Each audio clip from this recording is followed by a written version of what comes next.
all of the things that I was told once would keep me from working were the things that now were helping me get my television debut, and were the things that now help me break into the industry.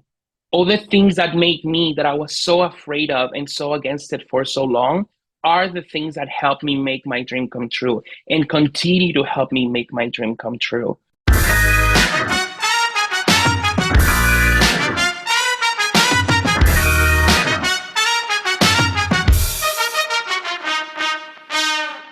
Welcome to the Funny in Failure podcast, a podcast that celebrates failure and shines the light on the emotional side of comedy, with yours truly, Michael Kahan.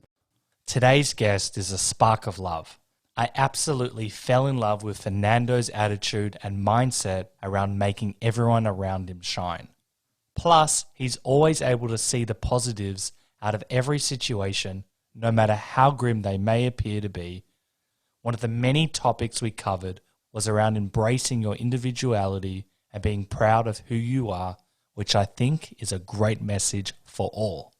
So let's get into it and officially introduce Fernando to the podcast. Fernando Carsa is an award-winning nominated Latino actor on the rise. From appearing on stage in internationally renowned theatre productions to playing heartfelt characters on screen, Fernando is quickly establishing himself as one to watch in the entertainment industry. This year, Fernando can be seen reprising his breakout role in Season 2 of Apple TV's hit bilingual comedy series, Acapulco. And Acapulco has also picked up a handful of award nominations at the 2002 Imagen Awards, including an individual nomination for Fernando in the Best Supporting Actor comedy category, and the series landing recognition in the Best Primetime Program comedy category. In film, Fernando can next be seen appearing in the upcoming Paramount Plus feature film At Midnight, alongside Monica Barbaro and Diego Boneta, which is coming out very soon. The romantic comedy tells the story of two people who have made the safe choice not to fall in love. So as you can imagine, we dive deep and we cover a lot, such as role models and teachers, blessings, hustle and working hard, being an immigrant, haters and doubters, beliefs and manifestation, his new show, Acapulco, gratitude, plus a lot more. Before we get into this chat, in case you aren't aware, the videos are now available on YouTube under Michael Kahan. That's Kahan with a K, unless you're listening to it already. I find it adds a new element and dynamic to these chats. I'll still be posting snippets of these chats on Instagram under Funny in Failure, so check them out if you want to stay in the loop for upcoming episodes, or you want to ask a guest a question. I'd also love it if you would share the podcast or share your takeaways from the chat. It really motivates me, helps the podcast grow, and ensures I can lock in amazing guests like this one. And just as a final reminder, the podcast comes out every Monday at 5 p.m. Australian Eastern Standard Time, with the video to follow the following day. Anyway, sit back, relax, and enjoy today's epic episode. But I think this could be a fun place to start. Can you tell me about your high school teacher, Kathy Petts, if I pronounce her name correctly? Yeah, that was perfect. Kathy Petts, my God. I will have to say for sure one of the biggest blessings in my life. That was the very first woman, the very first person actually in the US that believed in me. It was thanks to her theater department that I was able to find the comfort and the safe space that I needed in order to succeed as a high school student. I came in at the end of my sophomore year, and my counselor immediately put me on her class, and immediately became a safe space for me to not only grow as an artist, but grow as an immigrant who was still trying to learn a new language, to grow and have a family within the school that could support me to not feel alone, to be able to be brave and making mistakes without being made fun of. But she also, on top of all of that, she was a fantastic theater teacher that trained me and prepared me in order to be able to go on to college. And most of the things that I learned while being her student, I still apply them to this day as a Oh, professional nice. actor. And she taught me the proper etiquette and responsibility that I need to have in order to succeed in this business. And as well, like she helped me get scholarships to go to college, helped me Wow. audition and get into competitions to be able to win financial support to go to college. So truly, she's been my biggest mentor when it comes to my career and my artistry. Um, I if I were to owe my career to anybody, it would be to my parents and to Kathy Pitts for sure. Wow. How nice is it when we've got someone that kind of like taps us on the back and steers us in the right direction? You don't hear Yes. too many stories like that. I often like to hear about people's role models because it's so inspiring and how someone can really Mhm. help us move forward in life. And, we can also do it for other people. But it's just so beautiful to hear that she, not only was she a good teacher, but, you listed like 20 different things like safe space, even helped you get grants, work with you as an actor. Like she went up and beyond, which is like not necessary in a sense. Why do you think that? Did she do that? Did she have a very special connection with you? Like what drew you guys together, do you think? I think first of all, she loves her job. She loves teaching and she loves creating this safe space for students, especially because sometimes when it comes to theater departments, that's when you get a little bit of the underdogs. In high school, we're usually the outcast, the underdogs. We're not the cool kids per se. For Yeah. lack of a better word. Okay. So she loves teaching and she loves seeing people grow and she loves sharing the wealth of her knowledge. She makes sure that her theater department it's not only a great place to help kids grow and develop, but also a place where they can encounter a real life experience when it comes to professionalism and what the industry requires of you. But I think it genuinely comes from the fact that because she also has a lovely family, so the way that she was raised, Yeah. she is a person that loves to give and loves to give back. But more than anything, she loves theater and she loves kids, and she is the type of person that if she sees that someone is putting in the work, she's willing to put in the work for them as well. Wow. Um, to this day, many students, whenever they talk about their high school experience with her, a lot of them talk about how she was like the saving anchor that helped them survive what can be such a struggling and hard time for some people. Mm. I just think that's so beautiful that, as I said, Hmm. someone can just steer you in the right direction, come with love as well as, want you to thrive as well and teach you all Yeah, these lessons. Very rare individual. We need more Kathys.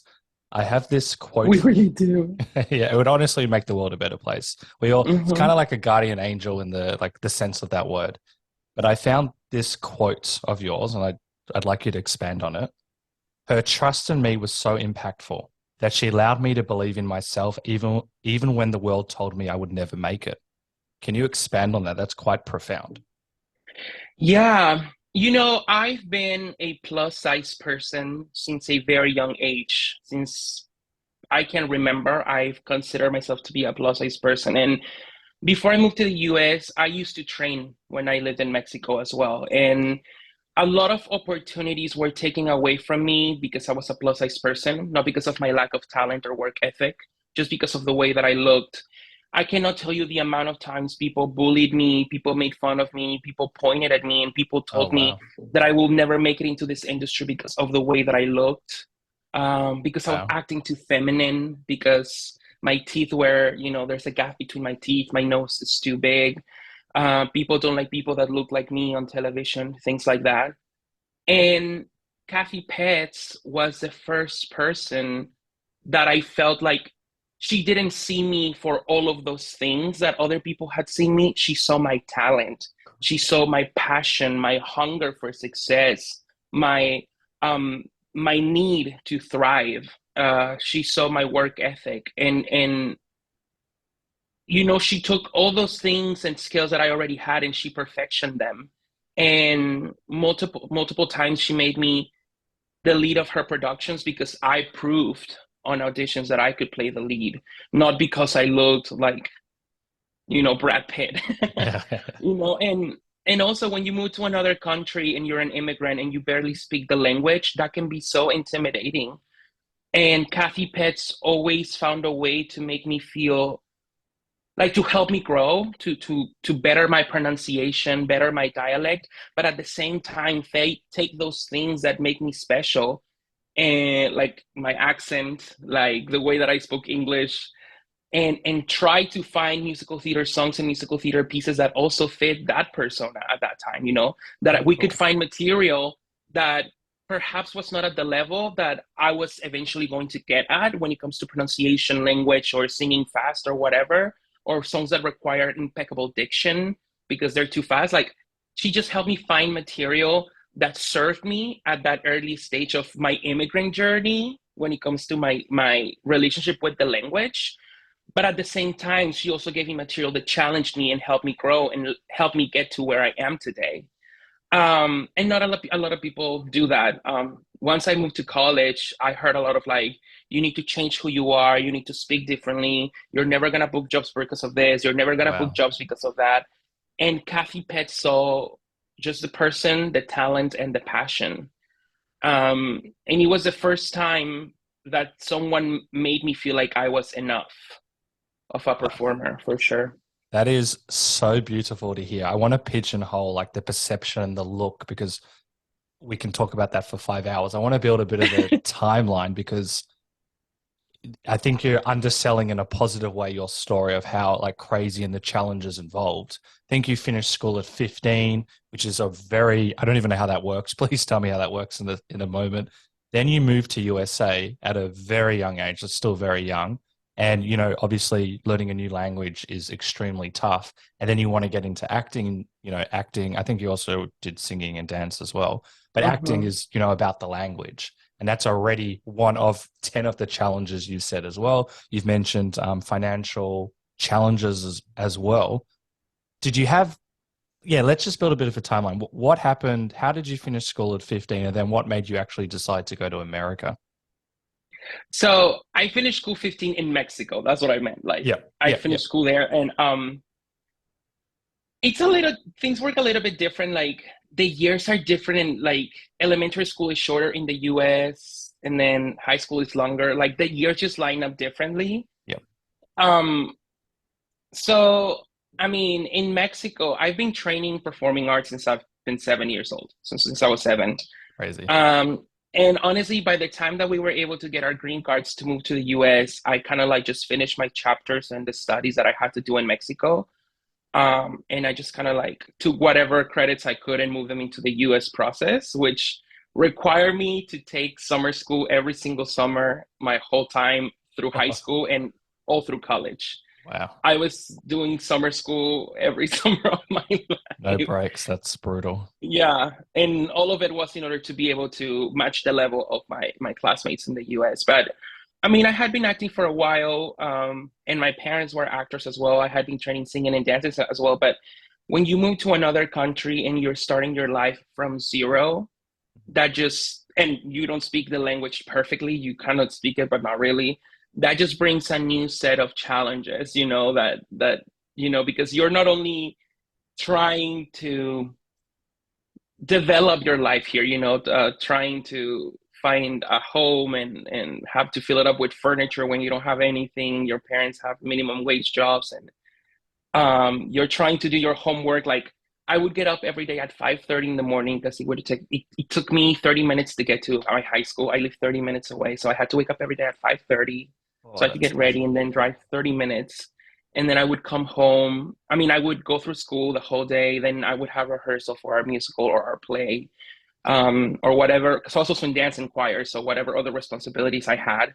Um, and then I would come home at like 8 p.m., have to do my homework. And when I first moved into the States, I wouldn't go to bed until like 2 in the morning because I was still learning the language. So it would take me forever to That's do my homework. crazy. Wow. Good on you for pursuing and challenging yourself. Nowadays, I don't know how I had the energy to not just crash and burn.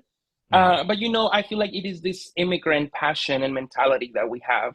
And I can speak that as a Latino, just that hunger for success. And I was fortunate enough to coming to a country that provided me with opportunities, and I was able to do it as a documented immigrant, which is such a huge privilege to have, to be able to come in with papers that I couldn't give up. Like my parents had given up everything. My mom was 5 years from her retirement. My dad was like two, and they gave up everything and started all over so my brother and I could have the opportunities that we have nowadays. And thankfully everything has paid off, but it has certainly not been easy. Um, but 10 years later almost, um, everything is like falling into place really well. So it was It's so worth it. we'll talk about your new show in a little bit, but it's so fantastic to hear, challenge please correct me if I'm wrong. The challenges that you've experienced, you're smiling and you're talking about them. They're tough. And I just hearing it, and we're probably just skimming the surface. But to go through all of that with a smile and, you're in a state of like gratitude and almost bliss in a sense to see how they've helped you or inform you on your journey. It's crazy. I'm still so curious to hear, going through all of that. And I know you've got a passion. You started when you were 7 and your parents were actors, but just going through all of that and just the lack of sleep in the school system, school probably would have been very hard just given the language barrier. What made you keep on going? Like that's hard. That 5:30 a.m. start, going to bed at 2 a.m. That is, not everyone has that drive and passion. I know you spoke about the immigrant mentality, but there's something more within you that kept you going. Well, when I started, first of all, I've known that I wanted to be a performer since I was 3 years old. And I started training at the age of 7. And I didn't necessarily get into training for theater and singing and dancing because of my passion. I loved it so much, but I had also gone through some really traumatizing experiences when I started elementary school. And my parents used they knew that I loved the art so much and I loved to perform, even though I was such a shy kid because of what I'd gone through, that they thought that putting me into classes of the things that I love to do, the art forms that I love performing, was going to help me break through the shell that was keeping me from not succeeding in life and not pursuing what I wanted to do. So they signed me up for theater, dance, singing, and it became like my safe space, where I started developing who I was. But I also went to a performing arts school in Mexico that was very demanding because we actually had a theater company that we had to audition for every year. We had to have rehearsals sometimes from 4 p.m. until midnight because we were about to open a show. We had to record a radio show every week. Like the requirements and the responsibility of being part of this theater company in this performing arts school were major, where they were actually trying to prepare leaders and people who knew how to take action. And they also trained us in what they call The Secret, which is a very popular book about the law of attraction and Yeah, I know it. and Oh, they trained you in that. manifestation. They did.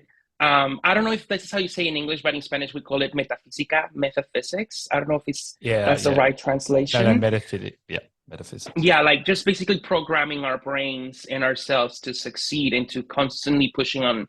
They taught us this phrase: I want to, I can, it's easy, I'm gonna make it happen. So they trained us with this constant mentality of, Amazing. yeah, of you can do it, but doing it also takes hard work. And it was like, if being a performer was an easy thing, everyone would do it. But when someone's paying a ticket to go see you, there's a higher responsibility. The core mentality of show must go on. That got instilled in me at a very, very young age. And at the time, I just saw it from a performer's perspective, but I never actually realized how much that knowledge would help me when it came to moving to the States. And that's what kept me going, that was instilled in my brain, that mentality of like, it takes hard work, it takes effort, it takes sacrifice, it takes prioritizing. It's not easy, but it's doable, So whenever I encounter a challenge or like a really hefty schedule or anything, to me at the time, it didn't feel like it because it was just like, oh, well, this is what it takes. I want to do theater, choir, and dance. Well, I have to have these certain grades. So in order to do this, I have to do that. And that's just the way my brain was programmed, you know? So it just went with it. Now, when I go back and I analyze what the journey has been so far, I genuinely go, what the hell was I thinking? Like, but my brain didn't have time to stop because my brain was in, I have a goal set in mind mode, you know, I was in focus mode. So I just went with it. Okay, this is unbelievable. We've had a lot more guests speak about actually the secret as well. You know, you mentioned manifesting, and indirectly people spoken about the metaphysical world. Don't know why I can't speak. And I find this so exciting because it's people speaking about it a lot more. Something that I've been dabbling in for probably the last 10 years. But I love it when I hear other people's journeys, but especially from the training and the programming of the brain. This is something that I studied a few years back when I studied kinesiology. And I'd love to know a little bit about how and why they taught you this, because this can be seen as woo-woo to some, or people might say this is in acting, let's just focus on the acting, but to actually incorporate in your studies is so fascinating, but also so empowering for the rest of your life. So please tell me a little bit more about it. I think it started off, I never really, because I never bothered to ask why, when I started training in theater, they wanted to implement these things. Mm. But the way that it was presented to me initially, it was in order to have a good performance, you have to focus and set your mind that the show's gonna go well. So they would make us go in a circle, and they were like, imagine there's a board in front of you, and there's a bunch of different markers of different colors. And the first color is filling the letter S, and then the next one U, C, C, E, and it would spell out the word success. And they were like, now look at that image of that word. It's changing colors, it's brightful, da, da, da. That's what's gonna happen to you tonight. You're gonna have success in this performance. So I think it was a way for them to help us calm down our nerves and just like focus and shift our mentality to succeed and to enjoy the performance, and to, instead of being scared or worried, because in this particular company, we always perform in different stages, sometimes indoors or outdoors. So like our stage was always changing. The set had to be changed multiple different times. Like we were in constant like adapting mode. So I think they were helping us to like focus and center ourselves and be like, no, it's gonna be okay, because you believe in yourself that it's gonna be okay. And if you believe it, you can make it happen. I later learned that their whole purpose of this also performing arts school was to create leaders, and that a lot of the people who ended up graduating from the programs are now people who lead workshops about psychology and better performance. There are people who are becoming doctors and nurses because they want to help other people. There are people who are working with bigger companies in leadership positions. So I later come to learn that the whole purpose was to create leaders. But in order to create these leaders and people who would change the world, you have to help them believe in themselves and help them put in a mentality of, anything I want to accomplish, I can. It takes hard work and discipline, but it's not impossible, because I'm the one that opens up the opportunities for me. I'm the one that creates all these wonderful things that have come into my life by following the proper steps. So it started that way, and then it started working for me, you know, personally, in my personal life, in my personal goals. And also coming from a person who lived through this very traumatic experience that I told you about, into this program that was all about accomplishing what you wanted, that mentality that they exposed us to helped me break out of my shell and helped me starting to become the person that I was meant to be my whole life, you know? Yeah. It helped me grow tremendously. It was like a 180. It completely saved my life. And I think subconsciously I started noticing of how this mental preparation and mental just or just this way of leading life was helping me succeed in what I wanted to. I think it's a tool that every single person on the planet can benefit from. I'm just in awe that your school taught this, because I've never heard it from an acting side. I know that people do techniques or dabble around it, but to actually state it and say it, it changes one's life. It's not just for the actors in the world, but it's also empowering to hear that we have the tools, and through my studies, it confirms this. We have the tools to change our brain chemistry, to change our programs, and to release some of these negative voices. Or, you've spoken about trauma, and you can dive in if you want to, no pressure, but just to kind of release that stress from us, and that we can go towards a more empowering position for ourselves. Not many people are aware of that or have the tools. But when I first kind of discovered this type of thinking or programs or whatever you want to call it, I realized that life didn't need to be as hard as I thought it did. And it completely pushed me into a much more positive direction. Doesn't mean my life's perfect, but it means I'm far better equipped to deal with certain challenges. And it sounds like you've had a very similar type of thinking and experience as well. Without a doubt, I mean, it is something that to this day I end up doing, because we have ups and downs in our lives all the time. It doesn't mean that just because we figured out this tool, it's perfect, like you said.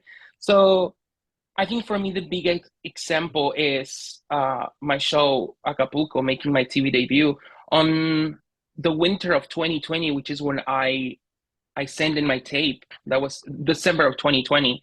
There was a day, and I think it was December 23rd, where they said that there was going to be this huge star in the star, and that you could manifest anything to it to create this energy of getting what you wanted in return. And I remember that I went outside and I talked to the star, and to the universe, and I was like, please help me make my dream come true. I just want to make my dream come true. And the first Monday of the new year, in January, I got my very first call back for Acapulco. Ah, cool. From that moment on, every day, I kid you not, throughout the whole callback process, I would write on my notebook, I'm going to book Acapulco 3 times, every night.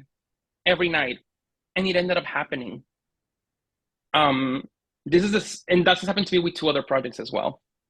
How nice is it when the universe is working for us, not against us? And that's kind of the secret, that it's always working for us. And you've spoken about manifesting, for example, and you've talked about doing the work, but when we have a clear picture as well as doing the work, then we just notice these things come to us. I think it helps you also put yourself in that place of yeah, I'm going to get this. So then when you're doing the work to get there, it's so much joyful, and your passion shines through, that then other people get a sense of that. And that attracts other people to want to work with you. So it's something that helps you get in the right mindset to succeed as well. And of course, you're attracting it, but it also having that positivity. If I can make this happen, it turns the whole process of achieving that goal into an enjoyable experience, and that translates to others.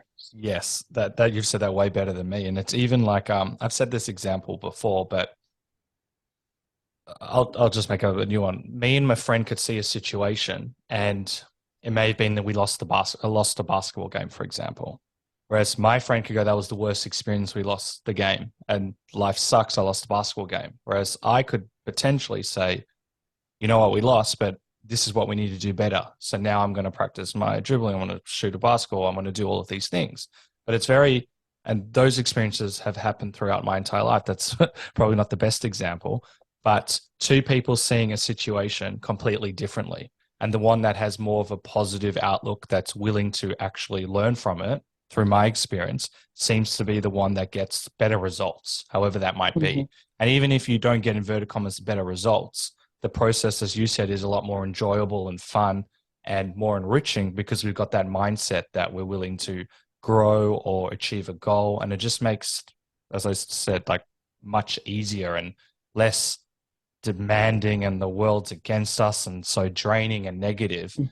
To me, it's the only way to really move forward, and this is just through my perspective, is to have that open mind, willing to do the work and try and see where possible the benefits that could come from, inverted commas, a negative experience. I agree. Yeah. And so I'm also thinking with you, because you've obviously become a master at this, it can be very daunting. And, you spoke about being shy and, even moving forward, performing in English. That can build a lot of anxiety. So did any of these teachings really help you get into the zone or alleviate the anxiety? How have you been able to cope with anxiety in that sense?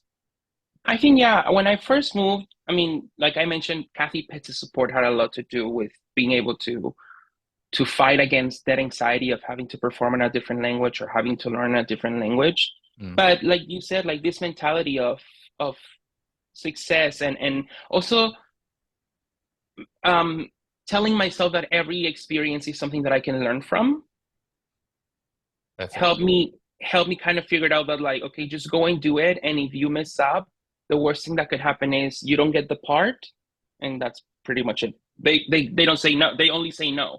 But you're not gonna die. You're not gonna, they're not gonna send you back to Mexico. Like nothing bad is gonna happen, you know what I mean? Like so I think a lot of that helped me at the beginning. And nowadays that I struggle with bigger problems as an adult and trying to manage my career and whatnot, I still get those moments of anxiety and anxiety attack, panic. I suffer from depression and I'm on antidepressants, which I'm not afraid to say at all. But I still go back to my journaling in order to kind of like help me escape these hard times of anxiety and self-doubt. I always go back to the same tools of opening my notebook, writing out the things that are bothering me, kind of like letting go of them. I always write a gratitude list. I try every day to write 10 things that I'm grateful for, just because that helps me switch my perspective on things of like, I'm in a really dark place, but if I focus on this, then I realize that my life is actually more beautiful than it has to be worrying. So Um, good. and then I write the things that I want. And I try to wake up the next morning, focus on those goals and trying to be able to check off um, those things off my list of goals, you know? That's why honestly, New Year's is my favorite holiday for that reason, because for me it's like the end of of of one journey and the beginning of another, an Yes. opportunity to start all over, an opportunity to look back and reflect and see what I could have done better, what helped me succeed, and then took on all of those things to the next year and grow from there. I love New Year's I love for this. that reason. Yeah, I love this growth mentality because it's about what sounds like, please correct me if I'm wrong, about keeping you accountable, but not in you did this wrong. It's about where can I improve? Sounds like you're Mm-hmm. approaching it with love and kindness. And I've also been doing what am I grateful for? And most of the time, it can really, what am I grateful for? If, let's say I've had a bad day. What am I grateful for? And I name all of these things. And then if I'm on a roll and I name 20 things, 30 things, I was like, you know what? I've got it pretty good. What am I worried about? And that has also helped me transform how I approach and see things as well. But it's as simple as, you're given so many tools to empower the audience as well. But even just simply saying what you're grateful for, whether you write it down or say it out loud, can really change one's perspective. So you've got all of these tools. I'm so impressed. Did you also learn that from the schools? That's just something that you kind of figured out by yourself. That's something that I learned through TikTok in the pandemic when the That's so pandemic good. started. I don't know why you're laughing. It's great. I, I There's a mean, lot of great content there. yeah, I mean, I already believe in the law of attraction and all that stuff, but I didn't know much about manifestation. I know that I'm not necessarily manifesting how TikTok was telling me to manifest. I just knew that I had to do it in whatever way was most comfortable for me, whatever way I understood, whatever, you know. So it's been something that I've been doing since the pandemic until now. I guess I've been doing it in other ways, but the actual action of sitting down, writing my gratitude, writing my manifestation, it's been what, almost 3 years since I've been doing that. And it's been working wonders. That's so good. I just want to come back to this point before I forget it. We're talking about the challenges and some things that you've had to experience and how through your skills you've been able to alleviate the anxiety, and that at the end of the day, if something goes wrong, it's not a big deal. I'm just wondering what your mindset was like, because you were the first person to be transferred into UCLA or one of the UCLA programs. And that would have also been quite daunting. You're the first person, there's a lot going on. Do you remember that experience and what you were going through at the time? Yes. So I had a cousin that attended UCLA as well, but she graduated way before me. Yep. And they took me to visit the campus just to get inspired to pursue a college career. They're like, come see what an American college campus looks like, a university. Like you can accomplish this. You can go to a 4-year university and get your degree, et cetera, et cetera. And I kid you not, when I walked into UCLA at 15 years old for the first time and I saw the magnitude of the campus, I was like, there's no way that I can go to a school like this. Like, I don't have what it takes. I don't have the academic skills or knowledge to go to a school with so much prestige like this one. Like, it's not gonna happen. And when I was in community college and looking to transfer to a 4-year university to get my degree in theater, I applied to UCLA because it was a school in California. I knew that I couldn't afford to go out of state, so I had to find a school in California. So I applied to multiple, UCLA being one of them.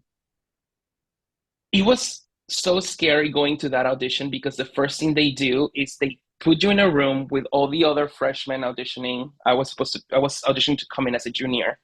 Yep. And they basically tell you, are you sure you want to come to this school? This is how complicated it is to come to this school. Oh, so they freak you out. Yeah. Well, that's it. Is that to see if you really want it? I think so. I think it's they genuinely, I mean, I don't know why they don't do this before you pay for your application and stuff like that, but I think it's literally minutes before you're about to go and auditioning. I think it's genuinely to make you wonder, you know, as much as we are focused on the artistry of what you're going to study, academics are really important. So is that something you're really going to put yourself through? Like, are you really invested in being both a great artistry student, but also just like an academic student? Yeah. Just because of, you know, the reputation that the school has, they want to have students that are committed in every single area. So it freaked me so much that I was like, I don't know, but I already paid. I'm here. I paid $15 for parking. I think I'm just going to go into this audition and I'm going to have fun because I'm already here. Yeah, nice. But this looks like a huge monster. Like, they freaked me out. And they also told me, oh, see, we've never accepted a transfer student, so I don't know how it would work. And I was like, what am I doing here? So wow. I do my audition. I have the time of my life because that helped me kind of like release all the stress of my body. I was like, well, I'm here. And I don't know what's going to happen, but I'm here. So just have fun and go bananas and go crazy, you know, like there's no pressure basically. Right mentality. So I did. Yeah. And I got in. I could not believe that I got in.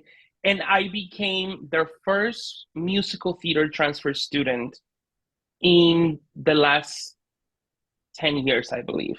That's crazy. They hadn't had one, and it was so like unknown of, and it was such like a thing that never happened that they didn't even know how to like direct me in the process of getting my degree. They're like, we don't know how to help you because we've never had the situation. So we all had to figure it out how to get all my classes and everything in check, because they never had a musical theater transfer student, at least not in the last decade. They didn't know what to do with me, but we figured it out together. But it definitely, I remember when I went to my orientation once, I had said that I wanted to go into the school. They were like, are you sure it's for musical theater? Because that has never happened. So I had multiple panic attacks throughout the time when I got in to when I actually started attending, because multiple people were like, are you sure you were right? Are you sure you actually got in? Wow. So yeah, it was, and knowing that I kind of broke that mold made me very proud because I'm an immigrant, I'm a person of color, I'm a gay man, and I'm a plus size person as well. Yeah, awesome. In my class, in my musical theater class, there were 9 of us. I was the only plus size person, the only person of color, and the only immigrant. So I definitely hope that opened up space for future generations and for um, the School of Theater at UCLA to see all the talent that comes from people like me. That's such an awesome story, and I'm so glad that you got it. And also it will change the future generations, because just being the first person, just even like the systems, for example, they didn't know, inverted commas, what to do with you, per your words, but then they're Yeah. going to implement systems just to make it a bit easier. I'm still shocked that they based just before your audition, they're like, "You sure you want to do this? Or you're the right person?" That is just outrageous. And you're right, they could have done that before, but that's not cool. I'm very impressed with you that you're able to have fun and play with it, because that would definitely be running on in my mind. When I graduated and they did the survey, because they survey all the students, that was one of the things that I put in my comment Yeah, section. I'm I'm like, glad you you need did. to get rid of that presentation Yeah. right before the audition. No, that is outrageous. But you also, we spoke about this at the very start, but we've spoken about like the haters and the naysayers and people saying that you're not good enough or you don't have the right look or whatever the right words are. And speaking to so many people on the podcast, and even through my like small experiences, I think everyone can relate to this to a degree.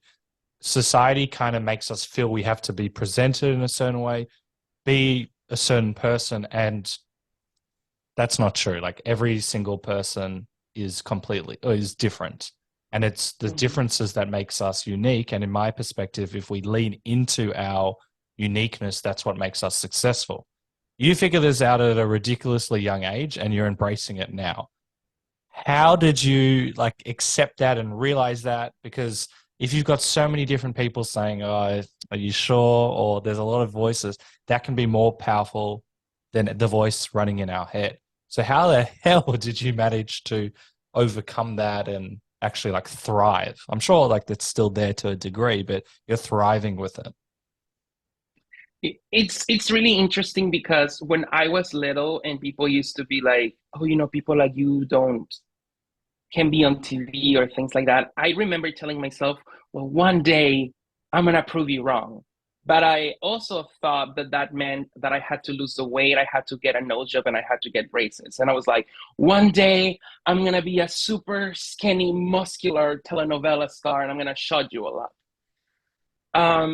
And then as I grew up older, Acapulco is what helped me change that mentality to what you just mentioned.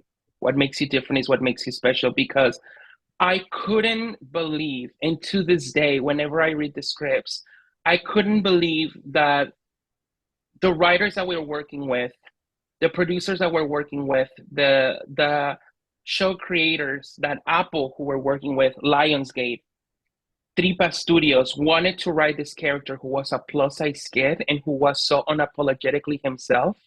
I couldn't believe that they wanted to write a character that was plus size, but none of the comedy came from his size or his relationship with food. I couldn't believe that they wanted to write a plus size character that found himself attractive and like a ladies' man. I couldn't believe that they wanted to write this character and not be the butt of the joke, and that also that he never wanted to change who he was in order to be happy. It was the first time that I encountered a character that felt beautiful in his own skin. And what made Memo comfortable with himself, who's my character in Acapulco, are all the things that make me different. Have my dialect, my size, the color of my skin. All of those things are also part of this character that I'm playing. And this character is winning and thriving and loving life. And it's presenting himself with so much pride and joy on who he is. That was a turning point for me, because I realized that all of the things that I was told once would keep me from working were the things that now were helping me get my television debut, and were the things that now help me break into the industry. All the things that made me, that I was so afraid of and so against it for so long, are the things that help me make my dream come true and continue to help me make my dream come true. Because there's not that many of us out there, in this industry who get these opportunities, honestly. And I was just so blessed to do it with a character who's winning. He's a plus size kid who's not a joke and who's winning. And that's very rare. That's very, very rare. And it's been so exciting to see how even within the industry, that perspective is changing and how they're writing people like myself in a completely different light than they were doing 5 years ago, 10 years ago, 20 Yeah. years ago. With actual depth as well. Exactly. And that we're not just a fucking joke. You know what I mean? We're three-dimensional human beings that experience every single emotions, that can fall in love and get the girl or get the boy. You know what I'm saying? Like, it was this show that changed my perspective. Like, I always knew that I was gonna try my best to make it, but because of this show, now I'm comfortable saying, yes, I'm gonna make it, but I'm gonna make it being myself Well, and you've not already changing anything you've about me.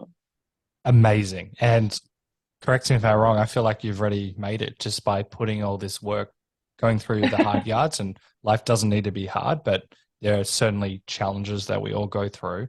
But to embrace, that's the key to me. The key towards happiness is accepting who one is. Doesn't mean that we don't need to work on ourselves and try and work on ourselves at times.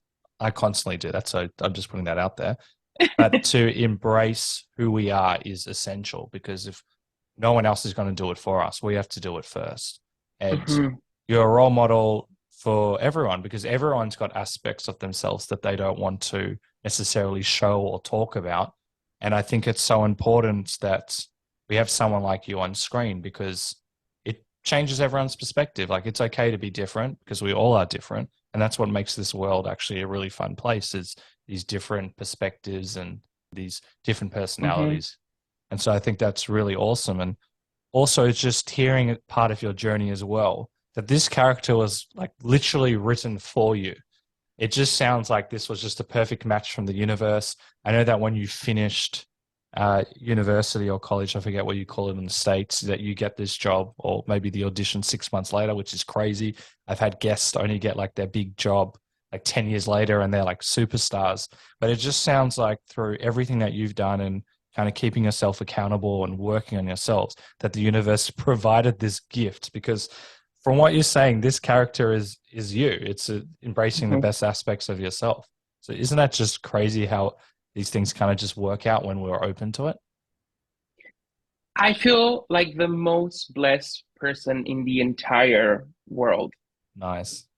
to be able to tell this story the way that it has happened for me, because I know it's very unusual.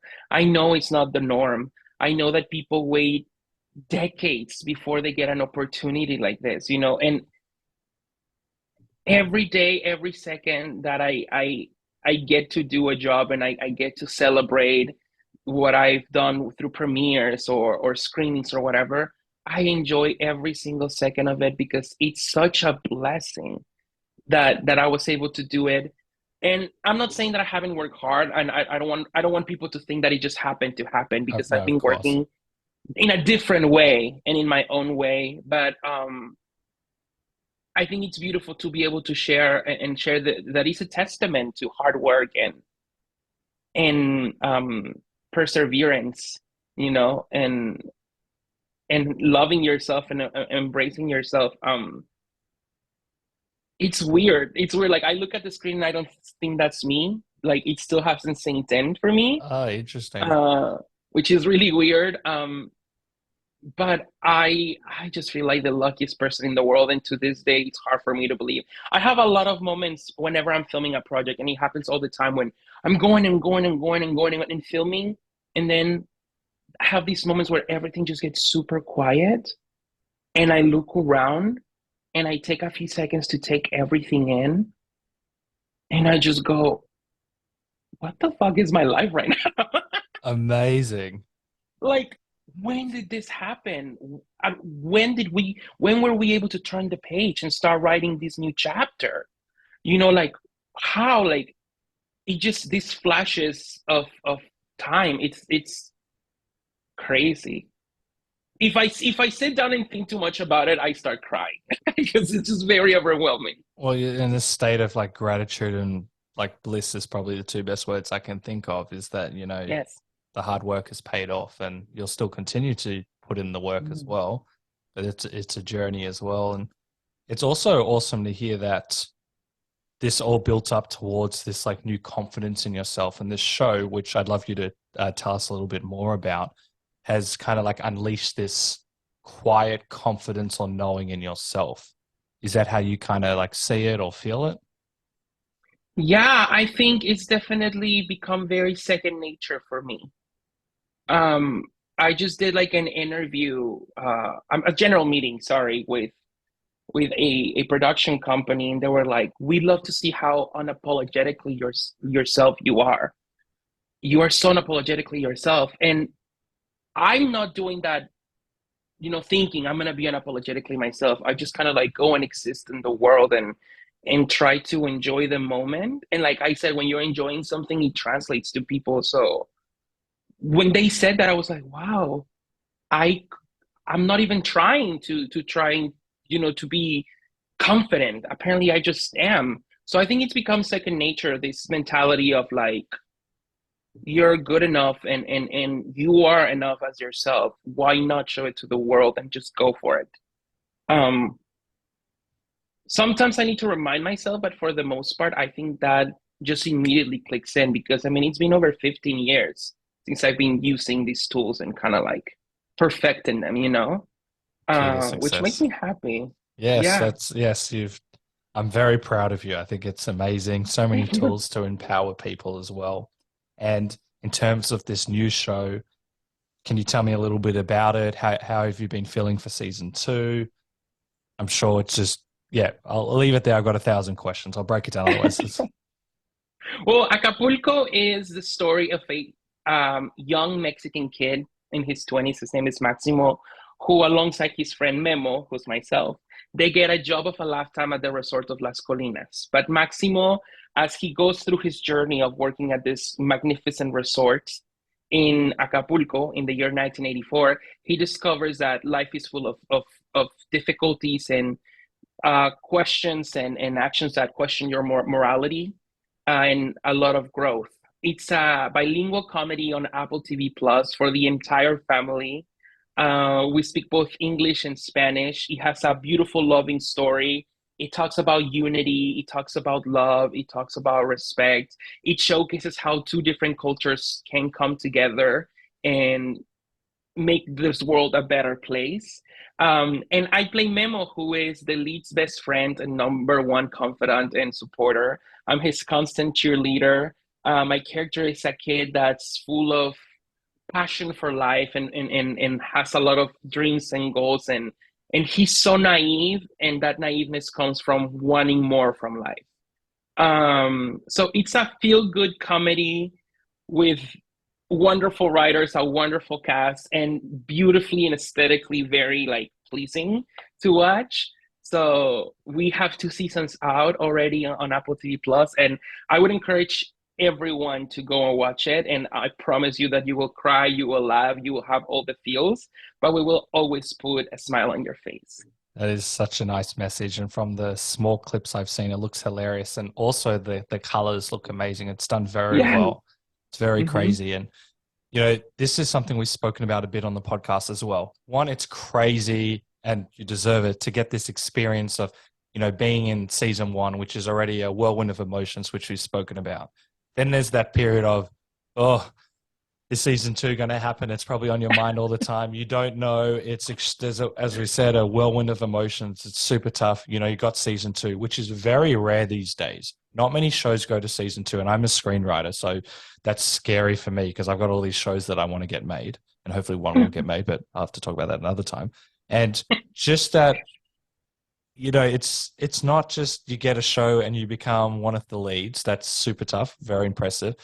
But there's so many emotions that go in. And now you're at this stage where season 2 has gone. The reviews look great. Even though I don't care about the reviews, it's all about the people. And that seems to be getting really good feedback. And now you're at this stage where you're waiting for season 3, which is also quite scary. How do you cope or deal with that? Because not only has this been great for your career, you've mentioned that they're like a family. You've made some friends, some connections. It's done wonders for your confidence. It's just been kind of this like miracle in your life. Tell me how you're coping with the emotions for the season 3. It was I'm using a lot of the coping mechanisms that I learned after season 1 ended, because Yeah, I'm after sure. the first season ended, I mean, I got cast without having a demo reel, without having any TV experience, you know? So it was like, when we start filming the show, my managers didn't have anything, like we didn't have a demo reel. The show wasn't out, so I couldn't put anything together. So pitching me for things was super complicated. So Oh, after we wow. stopped filming season 1 for 8 months straight, I didn't get a single callback until the beginning of 2021, once the show was already out. So we finished the show in the summer. Sorry, I'm saying the dates wrong. We finished the show in the summer of 2021, and I didn't work until like February of 2022. Yep. So all of that time, I didn't get a single callback. I didn't nothing. And to me, that freaked me out back then, because I'm like, what if that was my one and only? What if the character was so specific that that's why I was able to break into the industry? If I'm being honest with you, that's when I went into depression and I had to get on medications, because it was such a high thing to happen and then nothing happened, Mm. for so long. Like, I didn't understand what was happening. So that whole period taught me a lot about the timing in this industry, but also realizing that even though I'm very grateful for Acapulco, and it's the biggest joy of my life alongside the birth of my niece, um, there's I have to believe that there's more out there for me to do, because at some point, eventually, Acapulco will also be over. So Yeah. I have to have the mentality that there will be another job. There's going to be more auditions. There's going to be more opportunities. I have to give myself more credit than I can do more. Well, And you did. thankfully, at the beginning of 2022, I booked this movie called At Midnight, which is coming out next month, Oh, February next 10th, month. Yeah. on Paramount Plus. That kind of helped me switch the perspective and helped me realize um, other characters that I could play, and a little different range for me per se as an actor, some other things. So what I learned and what I've applied now that season 2 is over, it's one, understanding that there's no specific timing in this industry for anything, because there's so many things that go into account in order to approve the next season of a show or whatever. That was one thing. But also, after seeing the audience's reaction, it's like, Fernando, as an actor, you've done what you were supposed to do. And if the show doesn't get picked up for a third season, it's not because it's a bad show. The product is fantastic. And that shows in what the audiences and people are saying in social media. What you've done and what you've provided, and it's gonna stay there on Apple TV Plus, it's gonna keep having impact, and it's gonna keep entertaining people. So don't focus on this energy of like, what if it doesn't happen? What if it doesn't happen? What if it doesn't happen? Just let it happen the way that it's supposed to happen. You know, when we didn't hear about season 2 the first year, we heard until 3 weeks before we started filming. So there was a Wow. long time to wait, that I'm Yeah. used to wait. I'm used to waiting, and I need to trust that whatever happens happens for a reason. Yeah. And I'm going to be okay. I have a team that has my back, that's helping me get more auditions and more meetings. I have my PR team that believes in me and has helped me get wonderful mentions and being in wonderful magazines and podcasts like yours. Like, I have a team that works with me and trusts me, that's gonna help me get through whatever this next chapter looks like. Um, so that's what keeps me afloat, understanding that this is far from over. It's just the beginning for me in my career, and that I have to trust that so much more is coming, regardless of what the outcomes are for my show that I love so much. You have a winning attitude, and I'm sorry that I had to go through it at the same time, but I'm glad that you experienced kind of the no work early on, because now that you seem to have, let's say, close to mastered it, it will massively help you. Obviously, you're going to be doing this for the next 50 plus years, but I've had so many Yeah. actors where I'll give a great example. One guy was in Gilmore Girls. He was in God so many episodes of Gilmore Girls, and then the show ended, and he didn't get anything for ages. And when your career's that established and you're not getting jobs and booking jobs, it can be so overwhelming, and doubts can come through, which has happened with you. But then he booked, I think, like Guardians of the Galaxy and Suicide Squad and all these crazy jobs. But the point of that story is that just the nature of the industry, and it's not anything to do with you because you're a Hmm. very good actor, is that there's ups and downs. And sometimes there'll be a lot of work and sometimes there won't be a lot of work. But now that you've gone through that, you'll be way more equipped to handle the brutal nature of this industry. So I'm happy in that sense that you've gone through that. I want you to always be working, and you always will be, but it's a great lesson just in life as well, being able to cope with the uncertainty and how one is able to move past it or understand it. And you've spoken quite well about that as well. So that's awesome. And another thing is, I think us of us who are artists, we need to remember that yes, we are very blessed to do this for a living, but a paycheck is not what makes us an artist. We live in Definitely. such a beautiful day and age where we have access to social media, and we can create art from the comfort of our own room. So whenever I have these months off, that's when I focus to into writing. I write things, or I love posting videos of me dancing on my Instagram because that just brings me so much joy. So I edit my videos, and I always try to find a creative outlet to remind myself that having a job as an actor is not what makes me an artist. You know what I'm saying? In that, thankfully, we live in a day and age where we can still send powerful messages and entertain without having to have a contract. And I'm very blessed, grateful for the position that I'm in. But I want to keep reminding myself that, like Lady Gaga says, you don't need a contract to be an artist. You just need um, a paintbrush. That's a great reminder for me as well, because in society, and we'll have to talk about this another time, we're kind of told that as long as we get that money transaction, then we're that thing. Hmm. But, Hmm. I've seen so many brilliant people that aren't inverted commas professionals, but they're brilliant at what they do. And I think we'll leave on this before we get to the rapid fire segment. You know, having that period of no work is obviously, we've spoken about how it can be quite stressful, but there's still things one can do to empower themselves, whether it's dancing, posting videos, editing. Those are things that help the journey. Instead of just waiting for the phone to ring, which is normal, Hmm. there's so many things that we can do to empower ourselves and to, as you said, beautiful reminder to me, to remind us that we are okay. We're still an artist. Everyone, in my opinion, is an artist in some form. I used to be an Hmm. accountant. There's even an art in that. And I think that's a very good message, is that there's always something that we can do to kind of uplift ourselves as well. Yes, I agree. So, so what we're going to do now to wrap up the podcast is to do a rapid fire segment. So the All first right. thing that springs to mind, but if you need time to think about it, that's completely fine. You ready to go? Yes. Some of these you've answered, but we'll see. What are you most proud of? I'm proud of the joy that I've been able to bring to people through my TV show. And I don't even know how to phrase this as a question, but did Britney Spears help teach you English? Yes, and dancing and acting and how to perform on a stage. That's very cool. Next big dream or goal?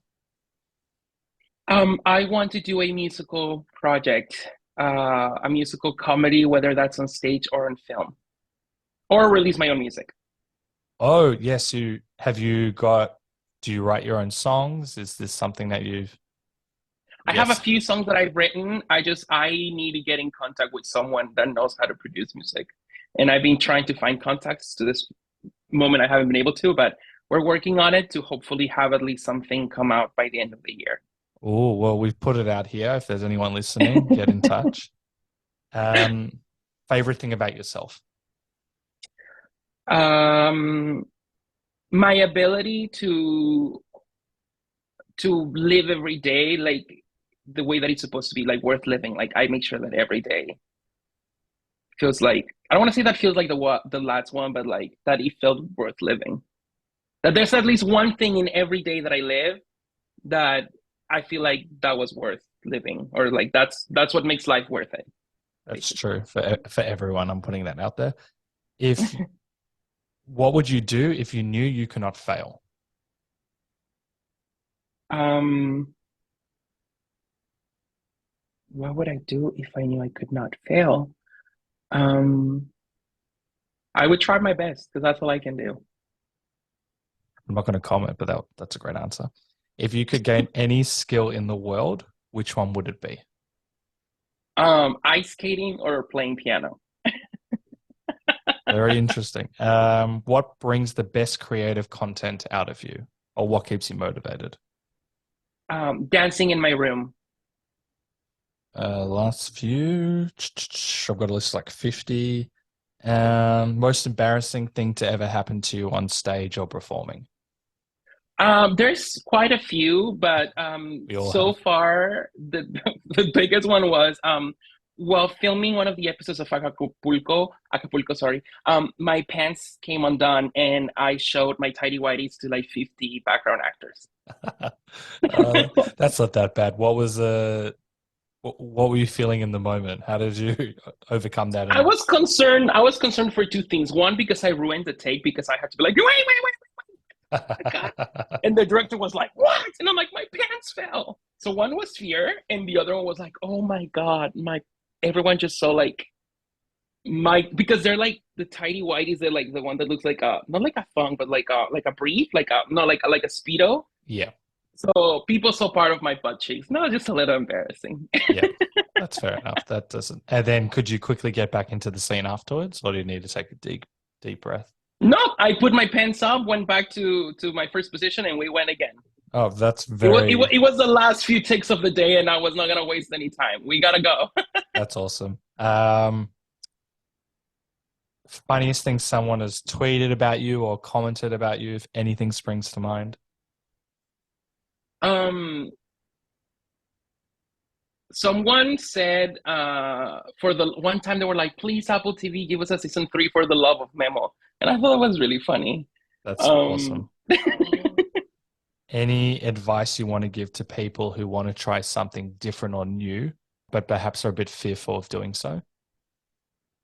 yes, the worst thing that could happen is you just don't do it again, and that's it. Like I feel like personally for me, I've been trying a lot of new fashion trends that in the past I was so afraid to wear, that I was so eager to wear because I was so in a battle with my body. And it wasn't until I tried them that I was able to decide whether I like it or not. So what's better for you to go on in the future thinking, I'm glad I tried it and it didn't work out, or damn it, I should have tried it. Always bring that mentality into it. It's better to try it and see that it doesn't work out than having that regret that you never did. Yeah, regrets can consume us for a Yes. long time, and we don't want that. Not here. This is the last question before I ask how people can follow you and keep up to date with you. What is the one question I should have asked you? Um, who are the inspirations in my life? And who are they? Okay. My mom, Britney Spears, Lady Gaga, and Celine Dion. And if you research the life of these women and also what they've accomplished as actors and people, you'll understand why. As an immigrant, I completely relate to their stories. Is there any like dot points you can give about each one? Like one key dot point that's inspired you? Yes. Britney Spears has been a fighter in her own life and in her career throughout the entire time. Her battle against all odds started since the very beginning, and it continues to happen. But she's always come out as a winner and not a victim, and she continues to showcase bravery and strength. She also taught me English. Lady Gaga is one of the underdogs that showcases that being different is what makes us beautiful and what makes us special. Um, and she also helped me embrace my sexuality as a gay man. And it's what I consider a true triple threat because she can freaking do it all. Celine Dion, at one point, she was also an immigrant. She didn't speak English. She spoke French. That was her first language. Oh, I She didn't looked know up that. to Michael Jackson in the way that I looked up to Britney Spears. Um, and we both learned another language in order to be able to fulfill our dreams of becoming entertainers in this industry. And she leads with a lot of love, a lot of passion. She's very down to earth and kind to everyone that she works with. And that's how I want to lead my life. And my mother is the biggest and strongest warrior that I know. She's been through some really messed up stuff in her whole life. Yet she's always the one to put a smile on other people's faces and lives every day like if it was her last. She had a near to death experience. And after that experience, she made it a compromise to herself and to her kids to enjoy life and not take it for granted. Wow. And she is my biggest inspiration. And my hope is to grow up to be at least half of the amazing person that she is. That's so awesome. I love how we can see positives in people that are available to us, obviously, as well as your mother. I think it's amazing. Everyone's got some beauty within them. And, hearing your story is amazing as well. And you're an inspiration to many. Before we go, how can people follow you, keep up to date with you, and all of that cool stuff? You can find me in Instagram, Twitter, and TikTok at Fernando Carsa. That's spelled Carsa. That's how you can find me everywhere.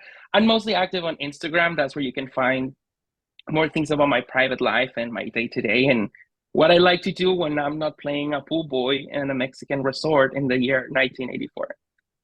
Amazing. Those will be, people can check it, your socials in the links below. I'll upload them. Thank you so much. As I said, you're an inspiration to many. I'm so excited to see what happens next in your career. And more importantly, fingers crossed for season 3. So thank you so much. Yes. Thank Aw- you so much. It was Awesome. wonderful to be here. I love Fernando's take on embracing our individuality. As he says, what makes you different makes you special. He cites the example of how previously people were telling him that he would never make it in the industry due to his looks and personality. However, with some work and a great support system, Fernando was able to see that these so-called differences are what actually makes him shine. My takeaway is embrace our beauty, our personality. It's okay to be different. In fact, we're all different. Continue to work at being the best you can and allow yourself to shine in this unique world. So I'll leave you with this. Be yourself. Everyone else is already taken. Oscar Wilde. Thank you for listening to the Funny and Failure podcast, exploring the deeper side of comedy.